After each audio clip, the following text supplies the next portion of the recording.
برو دیگه. شروع کن. بر شوروال بگوار.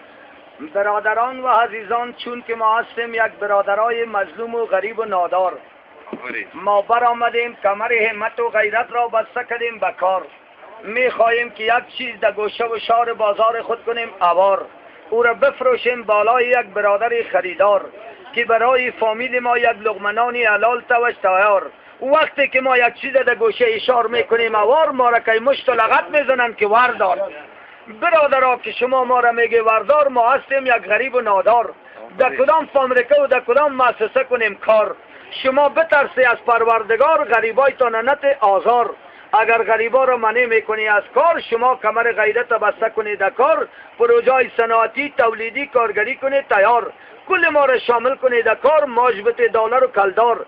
شب و روز در سر ما بکنه کار، که عظمت و غیرت ما ملت ما را بسازه مستوار، که جهان بر از این ملت کنه افتخار. وقتی که غریب و بیچاره شامل شد در کار، پیاده و جاده خودش میشه بیکار. چی حق داره رئیس صاحب شاروال که قمنده کنه که برو واره بزن بگو وردار؟ صاحب شاروال سرکار را میخواه که کنه کلان. برادر، مردم افغانستان احتیاج و محتاج است در یک تو تنان. کل از او از در زیر خیمه های سرخ سوزان، در رادیوی طلوع و آرمان میکنن اعلان، که چیز ماجر است پاس بیا به این ملت افغان. کل از او از گشنگی، بیکاری، قاطی قیمتی آمدن در چیق و فغان. میگه ما چی بد کردیم که در این کشور آمدیم نیکار پیدا میشه نان. هر کس که دزدار از این ملت است، برابر از او تهیه کنه لباس و نان، باز بیا سرک کنه کلان.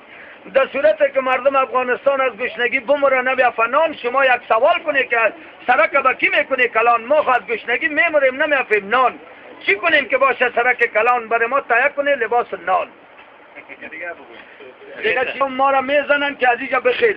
باز وقتی که روز معربه میشه، یک مشخانه را به $10,000 میپولن، میگه میشم در گریز، میشم در گریز.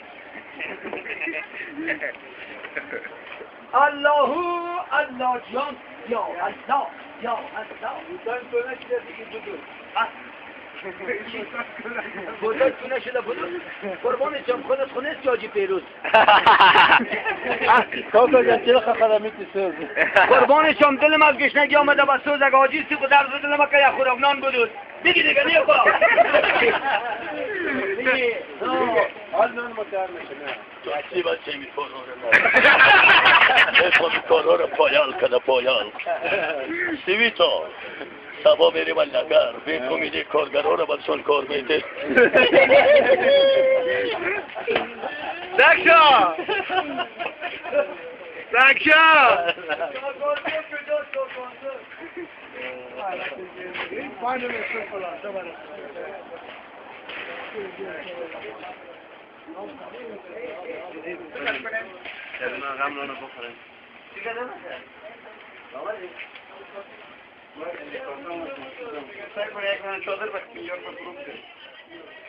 ارزان کنید؟ اینجا گفته بودی قیمت سعیش 3000 روپه؟ دیگر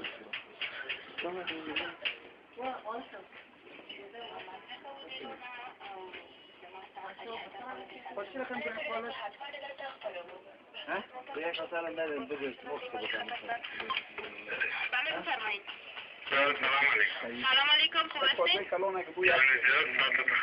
زنده باشین. شما خودم